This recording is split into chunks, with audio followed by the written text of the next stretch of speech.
Un cordial saludo a todos los oyentes de Radio María. Un día más, con la gracia del Señor, proseguimos el comentario del Catecismo de nuestra Madre la Iglesia. Hoy es el tercer programa que dedicamos al séptimo mandamiento.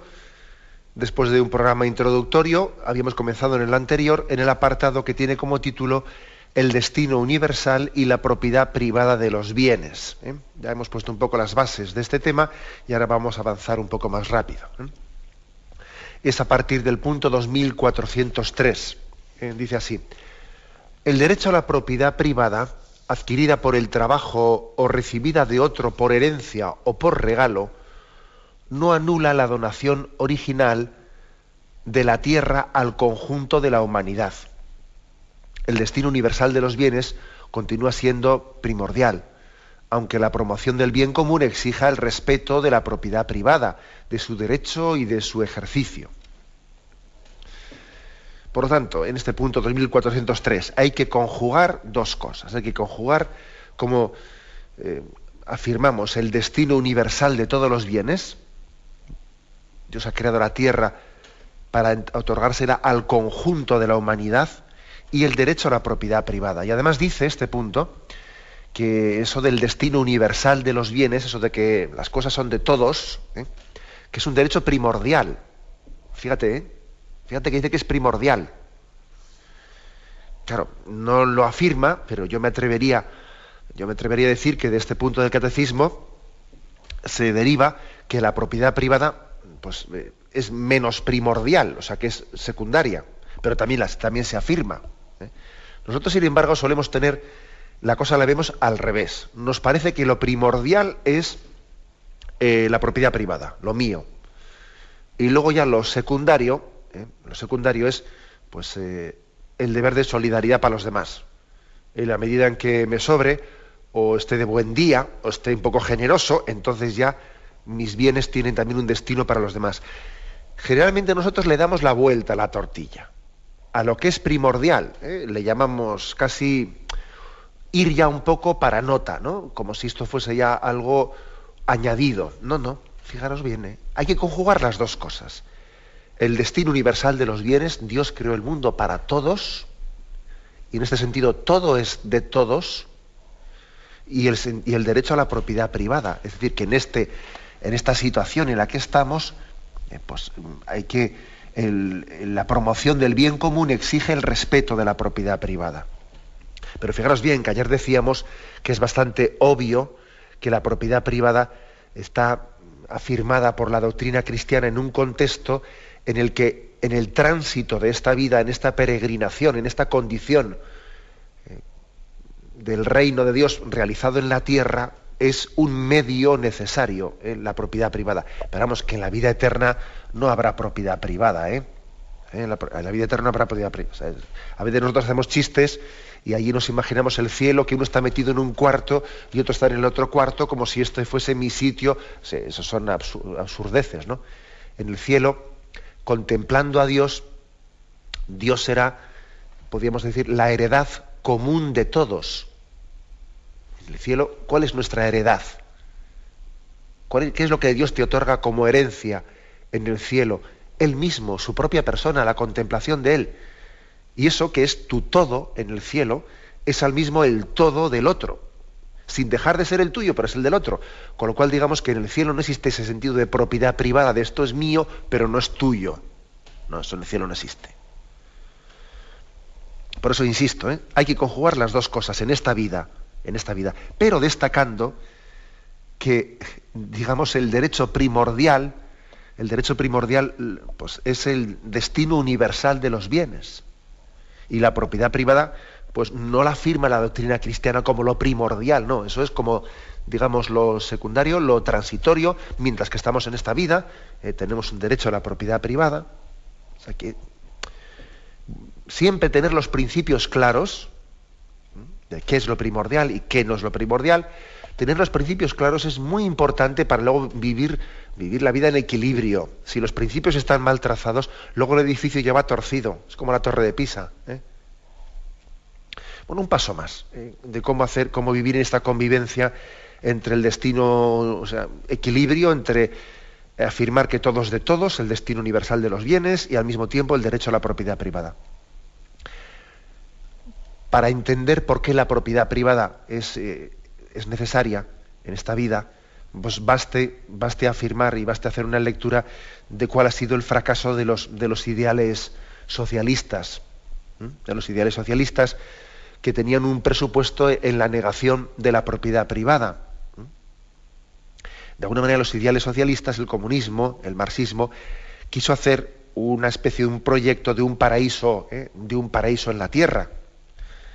Es verdad que la mayor parte del marxismo vivió esos principios en un sentido antirreligioso, diciendo que la religión es el opio del pueblo, etcétera. Pero también ha habido intentos, digamos, de instaurar ese especie de comunismo o de negación de propiedad privada con un sentido también mesiánico o cuasi religioso, ¿no? Diciendo que por lo tanto tenemos que traer, para que instauremos aquí ese reino de Dios, tenemos que aquí pues vivir ya como si estuviésemos en el cielo sin propiedad privada, ¿no? ¿Y qué hay que decir? Bueno, pues lo que hay que decir es que a los hechos nos remitimos. O sea, la práctica ha demostrado que los sistemas socialistas y comunistas, etcétera, que negaban la propiedad privada, han resultado un fracaso muy grande, porque la ausencia de propiedad privada determinaba una falta de motivación muy grande en el hombre para su desarrollo. Y en el fondo terminaba por conllevar una negación de la dignidad del hombre. Lo que decíamos ayer, si tú no tienes nada, al final parece que no eres nada. Y además, cuando se subraya tanto eso de que aquí lo importante es lo comunitario y el partido y la empresa y no la persona, al final existe el riesgo de que la dignidad personal sea aplastada por algo que le llamamos lo comunitario, que en el fondo no es más que una ideología, que es el partido político, que es el sindicato, que es no sé qué y es no sé cuántos, ¿no? Por eso la experiencia nos dice algo muy claro. Han fracasado rotundamente, ¿no?, los ideales socialistas que negaban la propiedad privada, el socialismo real, para entendernos, ¿no? Ha fracasado plenamente porque la experiencia ha demostrado que la propiedad privada es un incentivo del todo necesario, ¿no?, para el desarrollo del hombre, para el desarrollo de sus facultades y para el respeto también de su propia dignidad. De lo contrario, en nombre de lo comunitario se acaban pisando los derechos de la persona. Y los países que hoy en día pues subsisten con el sistema comunista, sobre todo China, etcétera, sin embargo subsiste en ellos, permanece, ¿no?, continúa el sistema comunista, pero han adoptado una economía de mercado, vamos, total y absoluta. Ahora mismo en China, aunque se mantenga un régimen comunista, es un régimen comunista en otros aspectos, ¿no?, pero sin embargo su economía es totalmente una economía de mercado. O sea, que eso ha fracasado rotundamente. Decir también que el caso, que creo que lo conté en una ocasión en el programa, pero bueno, el caso de Israel. Sabéis que en Israel también, pues, que cuando el sionismo comenzó ese retorno a Israel para que los judíos de la diáspora volviesen a aquel lugar, muchos de ellos se fueron organizando en las famosas cooperativas llamadas los kibutz, unas cooperativas que eran una especie de mezcla de sionismo, pero también con una visión socialista de compartir todos los bienes, ¿no?, y compartirlo, vamos, con un sistema muy estricto, que hasta incluso había una educación comunitaria para todos los hijos, etcétera, en la que los padres no tenían el derecho a la educación directa, sino que era la comunidad, el kibutz, la que marcaba las pautas de educación de los hijos, etcétera. Bueno, todo eso ha sido un fracaso también, ha sido un fracaso. Hoy en día, cuando uno va a visitar Israel y visita estos kibutz, estas cooperativas que existen, pues comprueban, le cuentan la historia de cómo han tenido que, bueno, pues hacer una transformación interna hacia un sistema de mercado, capitalista, como queréis llamarlo, porque aquello no funcionaba, aquello era un desastre, y todos los jóvenes querían irse de allí, mientras que hubo una situación de guerra, pues bueno, parece que aquello servía, pero después ya no servía, eso ha fracasado. Curiosamente, las únicas cooperativas de estas comunitarias que han subsistido y que permanecen en su originalidad de que no se introduzca, ¿no?, la propiedad privada, etcétera, son los kibutz religiosos, porque los primeros kibutz, las primeras cooperativas, eran más bien de sistema comunista agnóstico. Pero sin embargo, las pocas que han subsistido son los nuevos kibutz, las nuevas cooperativas que se han hecho, pero con un sistema no socialista, sino religioso. En el fondo, pues lo que nosotros tenemos en la vida religiosa, hablando claro. Aquí lo que se ha demostrado es que ese ideal de que todo es de todos únicamente ha subsistido en la vida religiosa. Y esto es una pequeña demostración de esa afirmación que hacíamos antes, ¿no?, de que en el fondo eso de que todo es de todos es un ideal eterno, es un ideal del cielo. Y la vida religiosa lo que hace es adelantar, en parte, aunque de una manera imperfecta, pero es como un adelanto escatológico de lo que Dios nos reserva para la siguiente vida. Es así. Entonces, por eso la vida religiosa vive ese compartirlo todo y no tener nada propio. Bueno. Por lo tanto, digamos, fracaso evidente, o sea, la historia también nos ha dado una lección, ¿no? La lección de ese fracaso de pretender llevar el paraíso a la tierra con esa negación de la propiedad privada, el sistema comunista, o incluso también otros sistemas que, aunque no sean explícitamente comunistas, han fracasado, de comunas, etcétera, etcétera, ¿no? ¿Qué peligro existe? El peligro del rebote, porque aquí funcionamos así. En la historia, a veces cuando reaccionamos a una cosa vamos a la contraria, ¿no? Y existe un peligro de rebote, una reacción desmedida, capitalista, de un capitalismo salvaje, en el que no se introduzcan medidas correctoras sociales, pues frente a un capitalismo que parece que entonces viene a decir, bueno, aquí viva el capitalismo, ¿no? Y hay que tener cuidado porque, por ejemplo, en el contexto hispanoamericano, en el que pues muchas guerrillas comunistas intentaron también hacerse con el poder, etcétera, pues también hubo movimientos en los que, como contraste, como respuesta, respondían enfatizando tanto la propiedad privada que no sé, que justifican lo injustificable, ¿no? Ciertos latifundios y ciertas cosas que dicen, no, madre mía, a ver si, claro, es que tenemos que tener mucho cuidado en que las reacciones a un error no nos lleven, ¿no?, a un error contrario, ¿no? Recuerdo, por ejemplo, haber visto la propaganda. Continuamos, pasamos al punto 2404, hablando del tema de la propiedad privada y el sentido común de los bienes, el destino común de los bienes, dice aquí: el hombre, al servirse de esos bienes, debe considerar las cosas externas que posee legítimamente no sólo como suyas, sino también como comunes, en el sentido de que han de aprovechar no sólo a él, sino también a los demás. La propiedad de un bien hace de su dueño un administrador de la providencia, para hacerlo fructificar y comunicar sus beneficios a otros, ante todo a sus próximos. Bueno, aquí me quedo en un término que es, vamos, a mí me llama la atención, es impresionante: administrador de la providencia. Nosotros tenemos una propiedad privada, pero tenemos que entender que hemos recibido con esa propiedad privada una vocación a ser administrador de la providencia divina. Es que es un tema muy iluminador. El punto 307 se nos ofrece como punto de apoyo para iluminar más qué significa esto de ser administrador de la providencia. Y ese punto dice: Dios concede a los hombres incluso poder participar libremente de su providencia, confiándoles la responsabilidad de someter la tierra y dominarla. Dios da así a los hombres el ser causas inteligentes y libres para completar la obra de la creación, para perfeccionar su armonía para su bien y el de sus prójimos. Bueno, sigue después, pero lo vamos a dejar aquí.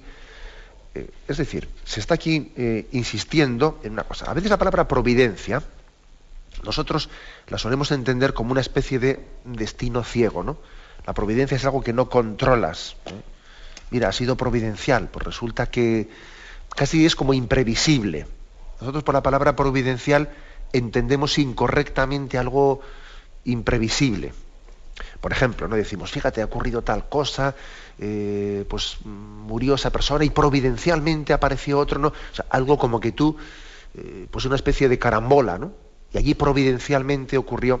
Bien, es verdad que Dios dirige los hilos de la historia y que, por lo tanto, por encima de lo que el hombre es capaz de controlar y de dirigir, ¿no? Dios dirige esos hilos de la historia, es la providencia. Bien, sí, de acuerdo. Pero no exclusivamente. La providencia no solo hay que identificarla como lo imprevisible, sino que también lo frecuente, incluso podríamos decir, lo más frecuente, es que Dios desarrolle su providencia a través de causas segundas, o sea, a través de medios humanos.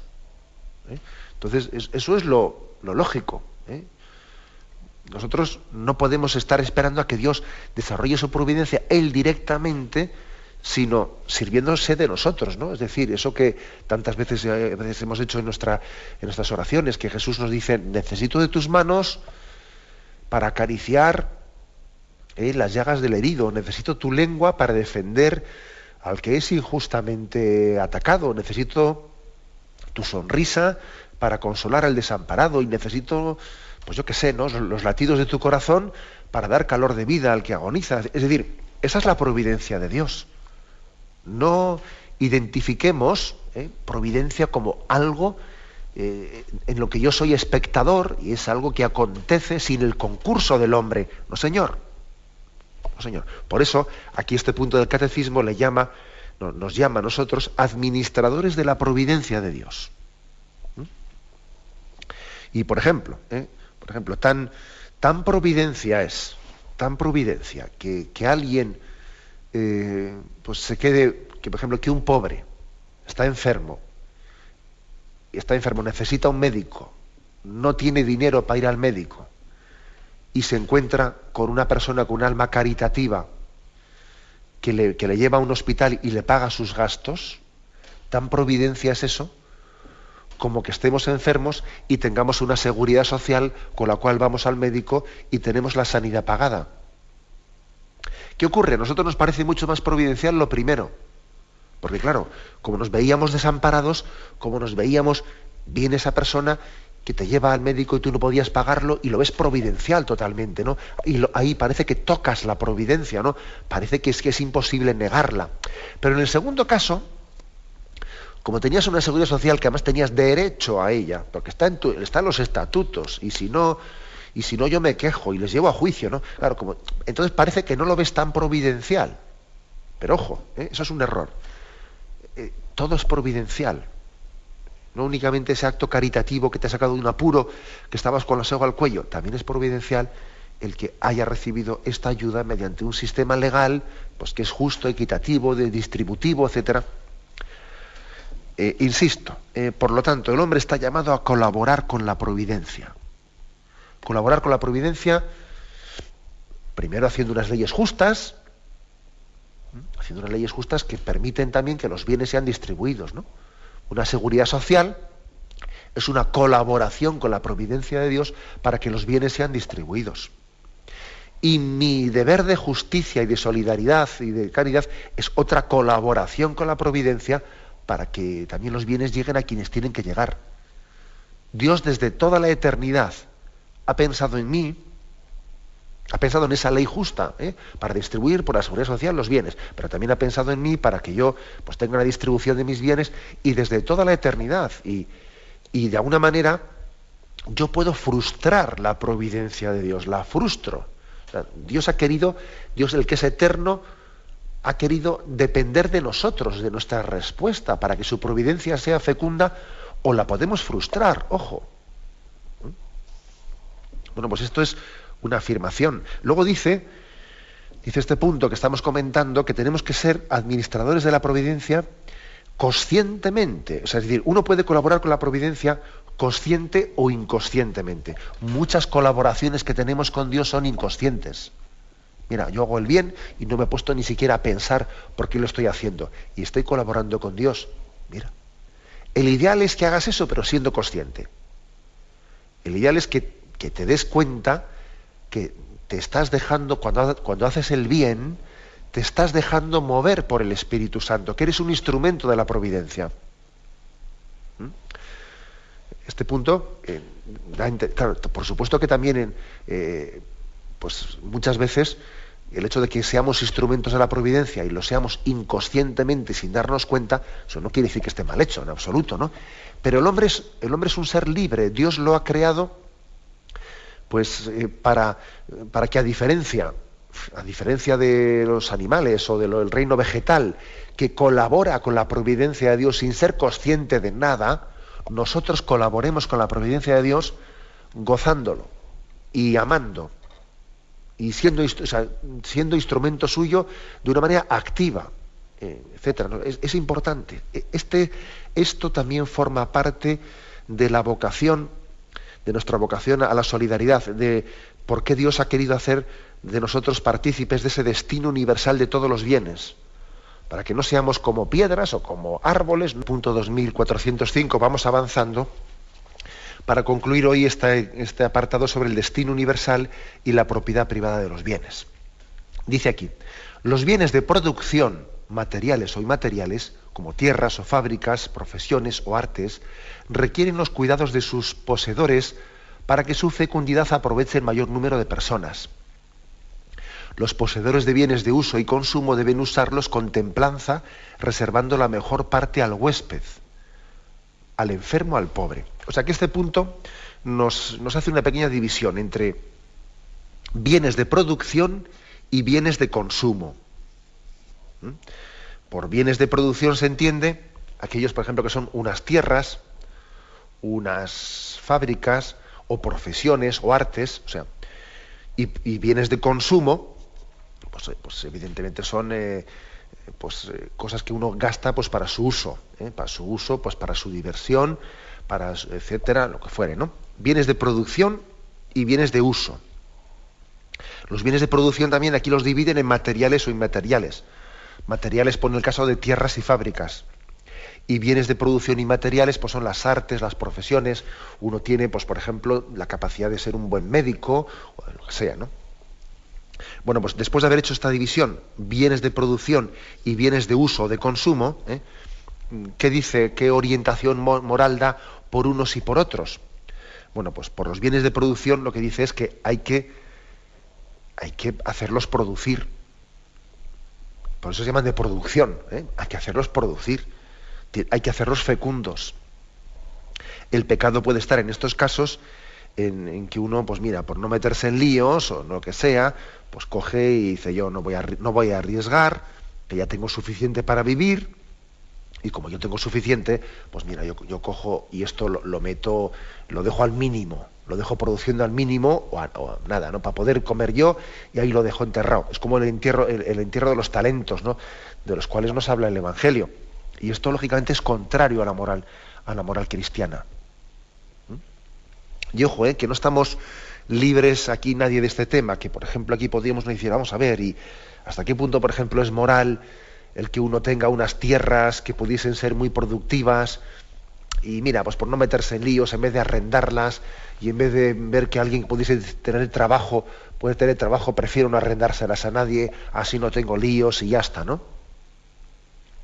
O tengo también unos pisos, pero mira, prefiero no alquilarlos, porque si los alquilo luego igual te los estropean, tal, esto, lo otro, pam, pam, y los dejo sin tal. Oh, madre mía, tampoco no me atrevería yo pues a hacer una afirmación de que sea inmoral tener un piso sin alquilar, ¿no? Pero vamos a ver, pero eso tiene que ser objeto de reflexión moral. Puede haber causas, motivos concretos, es que luego viene mi hijo y claro, puede ser más complicado. Bien, vale, o sea, puede haber causas que lo expliquen, ¿no? Y pues tendrá que haber un discernimiento, igual también uno tiene que pedir un consejo moral a un sacerdote, lo que sea. Bien, pero por lo menos cuestionárselo, o sea, y tomarse en serio este tema. Tomarse en serio este tema, porque eso de que los bienes de producción los dejemos enterrados, ¿no? Pues genera que nosotros dejamos de ser el instrumento de la providencia que debiéramos de ser. Dios esperaba de nosotros que fuésemos instrumentos de su providencia para hacer el bien. Pues, por ejemplo, en una capacidad empresarial que tiene una persona que podía ser más emprendedor, que podría hacer esto, lo otro y tal, ¿no? Y mira, pues dice, si total, si me han dejado una herencia y con esto puedo comer, pues mira, si casi es mejor no expandir la empresa, porque si la expandes luego te metes en más líos y luego tienes unos quebraderos de cabeza. Vamos a lo cómodo que ya tenemos para comer y beber. ¿Me explico? O sea, ahí hay una mentalidad segurola, entre comillas, con perdón de la broma, para quien se apellide Segurola. Hay una mentalidad segurola que no es cristiana. No es cristiana. O sea, el Señor nos ha dado unos bienes para hacerlos producir, para hacerlos fecundos, ¿no? Y podemos pecar por el argumento de no arriesgar. Ya tengo suficiente. Porque no solo para ti, es que claro, si solo para ti, pero que te estás olvidando que eso Dios te lo había dado con un destino universal. Con un destino universal, ¿no? Luego, cuando uno ve también la necesidad del mundo, habrá que decir, métete en líos, entre comillas, ¿no? Métete en líos, es decir, que el Señor te ha dado sedón. O si te ha dado sedón y puedes producir bienes de riqueza para otros, no puedes tener esa mentalidad. Y en segundo lugar, ¿no? Eso en cuanto a los bienes de producción. Y en cuanto a los bienes de consumo, ¿qué consejo se da? Bueno, el de la templanza. Bueno, pues que tenemos que consumir con templanza, que no es vivir para consumir. Porque claro, tenemos hoy en día una espiral que se vive, no se consume para vivir, sino es que se crean necesidades totalmente artificiales, ¿no? Y entonces, claro, como no se cultive la virtud de la templanza, que la virtud de la templanza casi es uno de esos términos que ha desaparecido de nuestro lenguaje. Lo de templanza hoy en día suena pues a no ser ni frío ni caliente, o sea, no suena nada más, ¿no?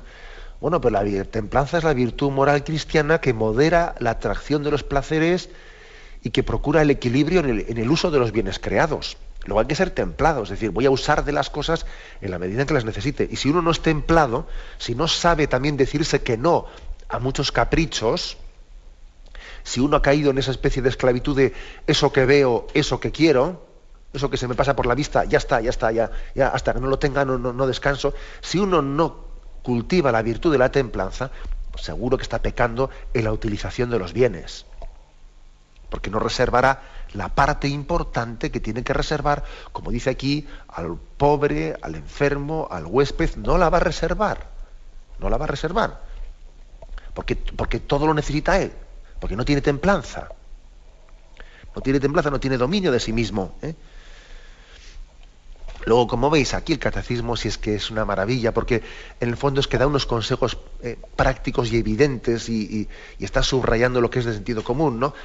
Vamos a ver, en cuanto a los bienes de producción, pues evidentemente hay que hacerlos producir, como su propio nombre indica, con generosidad, con magnanimidad, con visión de futuro y con visión de no solo lo que necesito yo, sino que el Señor me ha pedido que sea administrador de su providencia. Vamos a ver, ¿no? Cuánta riqueza podemos crear y a cuántas... O sea, el que un empresario, por ejemplo, tenga el gozo de decir qué bien he podido llegar a más familias, ¿no? Hay más familias que han podido tener un puesto de trabajo. El que un empresario tenga esa perspectiva de gozar haciendo el bien a las familias, eso es una maravilla. Es una vocación maravillosa. Que disfrute con eso, ¿no? De cuántas familias he podido, tal, ¿no? Seguro que tendrá tentaciones, porque igual su tentación es: este año he conseguido que los beneficios lleguen a... Un momento. Si tu alegría tiene que ser la de decir: he conseguido expandir esta riqueza y que llegue a más personas, que llegue a tal, en condiciones más dignas. Y en segundo lugar, bienes de uso, de consumo, ¿no? Usando con austeridad, que es otro de los nombres que tenemos que los cristianos sentirnos orgullosos de pronunciar, ¿no? Ser austeros para poder ser más generosos.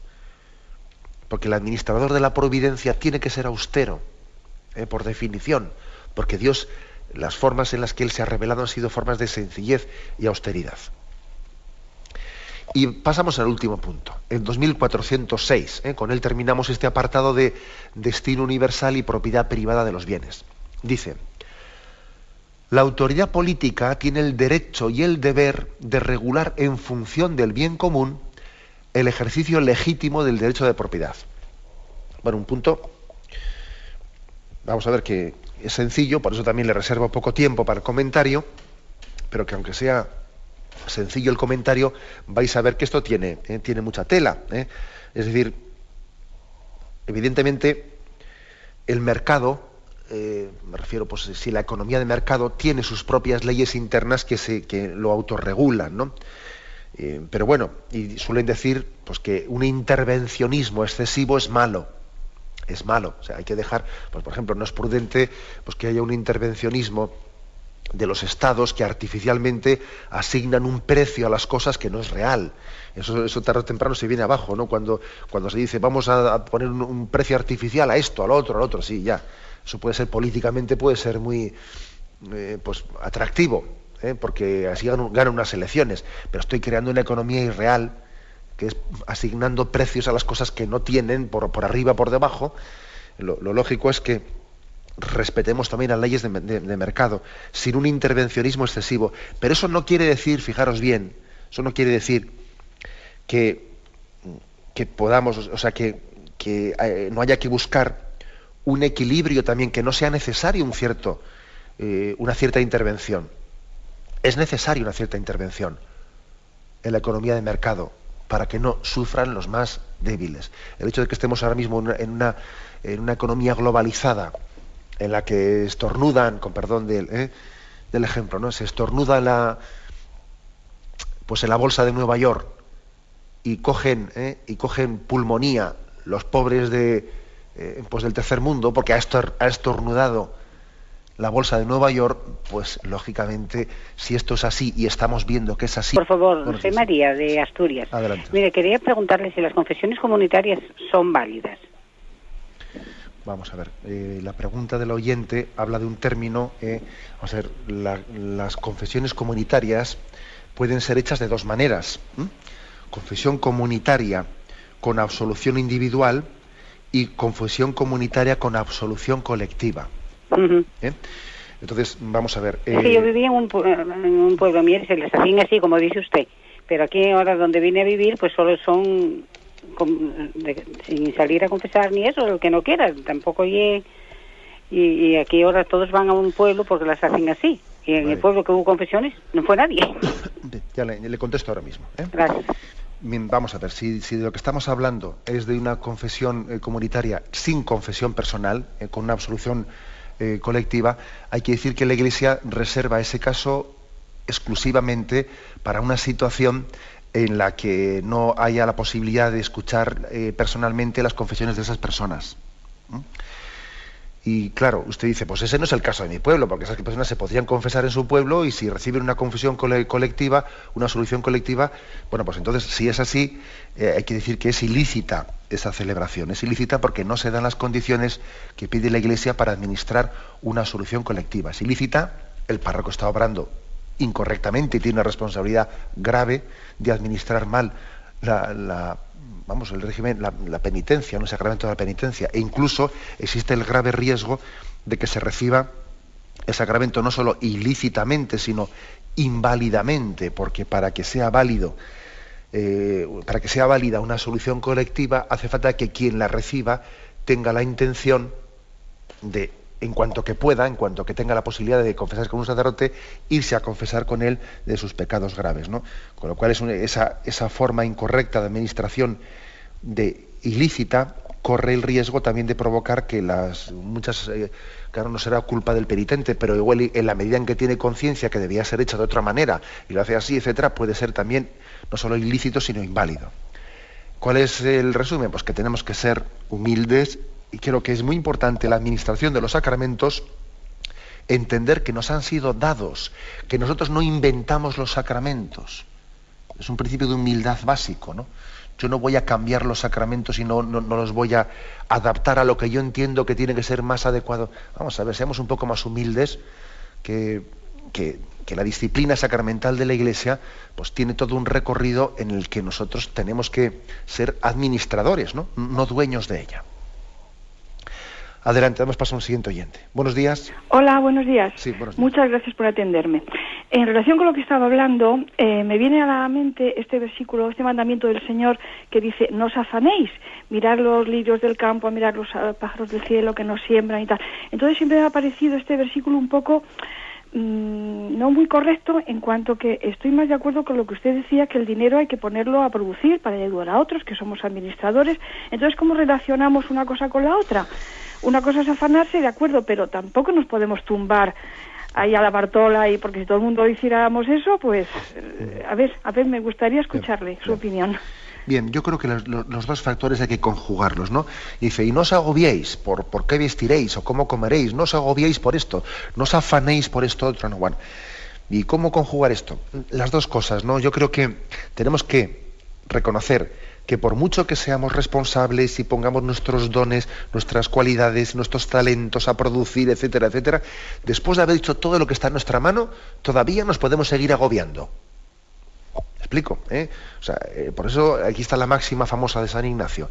Haz las cosas como si solo dependiesen de ti, y luego espera y confía en Dios como si solo dependiesen de Él. Porque el hecho es que muchas veces hacemos las cosas y después de haber hecho ya lo que había que hacer, seguimos agobiándonos. Y es muy importante aprender a descansar y a poner las cosas en manos de Dios. Es muy importante. Porque es verdad que tenemos que ser instrumentos activos, pero luego el aprender a descansar en Dios, en el fondo, esto último, el hacerlo o no hacerlo, acaba determinando que yo crea o no crea en la providencia. Vamos a ver, porque es que si yo soy instrumento de la providencia y he hecho lo que tengo que hacer, a descansar, vale ya, ponlo en manos de Dios. De lo contrario, si yo después de haber hecho lo que he hecho, sigo agobiándome, me sigo agobiando, es que yo no creo en la providencia, pienso que yo soy el salvador del mundo, y como pienso que soy el salvador del mundo, no sé descansar, me sigo agobiando. Pero yo no soy el salvador del mundo, soy instrumento de la providencia de Dios. De aquí que el llamar o no llamar, que el aprender a descansar o no saber descansar es muy importante.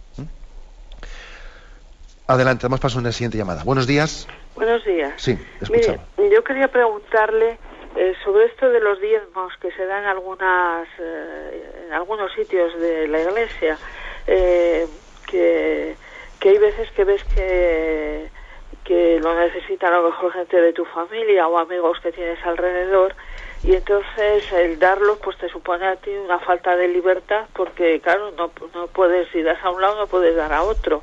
Entonces, qué obligación y dar explicaciones a veces de esto también va contra la intimidad, me supongo, de tu familia. ¿Qué me aconseja? Gracias. Bueno, la verdad es que igual me falta un poco así de más de datos o de concreción para entender un poco dónde está su conflicto, ¿no? Pero claro, yo creo que esos conflictos, yo le diría a usted que obre con libertad. O sea, que es decir, que buscando el bien y no el cómo me perciben o cómo me miran, qué dirán, si pienso. Es decir, yo creo que debe usted de priorizar, es decir, a ver, ¿dónde veo yo más necesidad? Eso es lo principal. Y lo secundario es que, claro, es que si le ayudo a el otro pensará de mí, qué tal y cual. Bueno, vamos a ser, lo primero, a ser libres a la hora de ejercer el bien.